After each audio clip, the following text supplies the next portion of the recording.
Pour l'heure, je me tourne vers toi, Sophie. Tu es notre chroniqueuse organisation et rangement. Et cette semaine, tu nous parles chaussures. Des chaussures, effectivement. On ne s'en rend pas compte, mais elles colonisent toutes les pièces de notre logement. On en trouve un peu partout. Et si on commence à aller chercher un petit peu les chaussures du quotidien, mais les chaussures de sport, d'hiver, d'été, de jardin, etc., on en a vraiment beaucoup. Oh oui.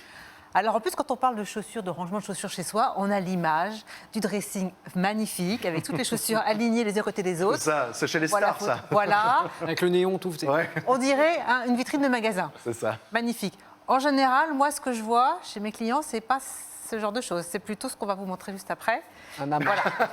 Ah, c'est chez moi, ça. Oui, j'allais dire, je crois que c'était chez moi. Mais bon. Voilà. Donc il y a un petit décalage entre le fantasme et la réalité. Donc c'est pour ça que pour moi, c'est un sujet à part entière. J'avais envie qu'on en parle. Mais oui. Par où commencer? Alors, vous prenez votre loupe, votre casquette de Sherlock Holmes et vous partez à mener l'enquête et retrouver toutes les chaussures qu'il y a dans le logement. On va toutes les chercher dans tous les recoins du logement, la cave, le grenier, la voiture. Parce que des fois, on en a dans sa voiture.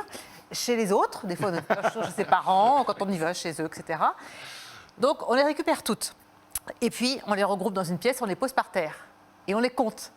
Et là, c'est de la première prise de conscience. Ouais. Ah, je pensais que j'en avais 3-4 parce que tous les jours, on n'en porte que 3-4 paires. Non, non, quand on rajoute tout, les chaussons, les tongs, etc., Ça va vite. on Hein. en a beaucoup plus. Et puis, des fois, on trouve des orphelines. Donc là, c'est la deuxième prise de conscience. Comme les mince. chaussettes.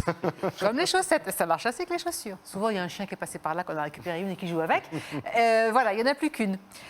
Alors ensuite, on se dit, bon, on fait un peu le point. Je commence toujours comme ça aussi dans ma mission, c'est d'en faire un tri. On se pose des questions. Chaque paire de chaussures, on se dit, est-ce que je la porte? Oui. Est-ce que je suis bien dedans?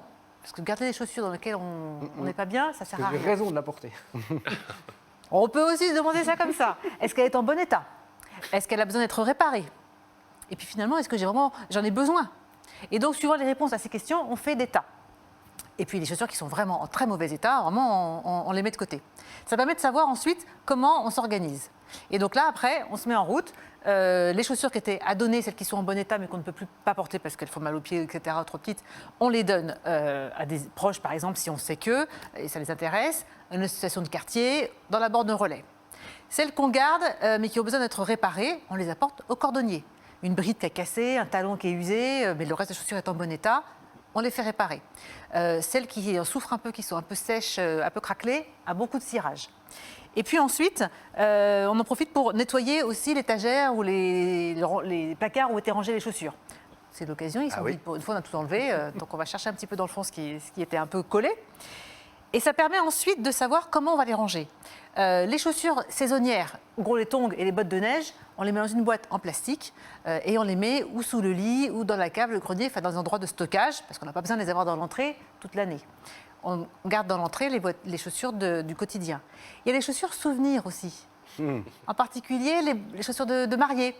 Mais ça peut être des chaussures qu'on avait quand on était ado, on a fait un truc incroyable avec, un voyage extraordinaire, on les garde, c'est des tatanes qui sont usées, mais voilà, ça a une valeur affective très forte. Dans ce cas-là, on les met dans une boîte à souvenirs. C'est pas la peine non plus qu'elles soient dans le placard de l'entrée en tas avec le reste. Mais voilà, on a le droit d'avoir des chaussures souvenirs, donc c'est dans une boîte à part.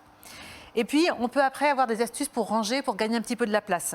Par exemple, quand on prend une paire des chaussures côte à côte, elles prennent une certaine place. Si vous retournez les chaussures, vous les mettez tête bêche, Déjà, on vous gagne gagnez de la place. 1 à 2 cm. C'est incroyable. Elles s'emboîtent tellement bien. Ah ouais, à ce Ah ouais, point, à ce je ne point-là, savais pas. complètement. Et puis, il y a aussi des accessoires où on peut vraiment empiler les chaussures l'une au-dessus de l'autre. Voilà. Ah bah oui. Alors, ça marche bien pour les chaussures basses, Basses, bah oui. voilà, ou les tennis, etc. Mais on peut vraiment aussi gagner de la place quand on en a besoin. Et une fois qu'on a fait ça, eh ben, on se retrouve avec vraiment tout un panel de chaussures agréables à porter et on sait ce qu'on peut mettre le matin, on n'a pas besoin de chercher. Elles sont à disposition. Elles sont toutes prêtes à être effectivement chaussées. On fait pareil avec celle du conjoint, celle des enfants.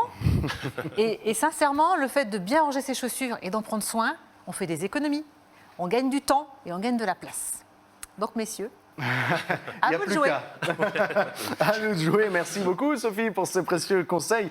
Et pour faire appel à toi ou pour découvrir d'autres conseils, on a ton site internet, ordolis.fr, comme indiqué au bas de l'écran. Il y a aussi le Facebook, le LinkedIn, le YouTube. On a tes coordonnées, on te retrouve, ordolis.fr. Merci beaucoup, Avec plaisir. Sophie. Merci Lucas. Samuel.